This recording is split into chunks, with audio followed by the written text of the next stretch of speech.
আলহামদুলিল্লাহ অবশেষে কাজটি সম্পন্ন করলাম। যে জায়গা দিয়ে আপনার মসুরাটা প্রবেশ করছে ওই জায়গাতে একটা সাইড বাই সাইড পাতা লাগিয়ে দিলাম। তারপরে দেখতেছেন 5G জায়গাতে একটু মিল করা লাগছে, টানাবান দিয়ে দিলাম। আলহামদুলিল্লাহ প্রত্যেকটা জয়েন্টের টেপ মারা হয়েছে, সেতারতুন গ্যাসটি দেখতেছেন। তারপরে এই দুইটা টির ভিতরেও মোটামুটি টেপ মারা হয়েছে প্রত্যেকটা জায়গায়। আলহামদুলিল্লাহ হাওয়া অনেক সুন্দরভাবে উঠতেছে উপরে। হাওয়া দেখা যায় কিনা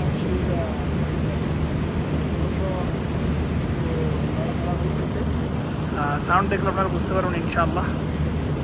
তো আশা করি যদি আপনাদের কোনো মতো কোনো একটু পরিমাণে যদি কাজে লাগে অবশ্যই আমার চ্যানেলটা লাইক সাবস্ক্রাইব এবং লাইক শেয়ার করে আমার পাশে থাকবেন ইনশাআল্লাহ। আজকের জন্য এখানে বিদায়। আসসালামু আলাইকুম ওয়া রাহমাতুল্লাহি ওয়া বারাকাতুহু।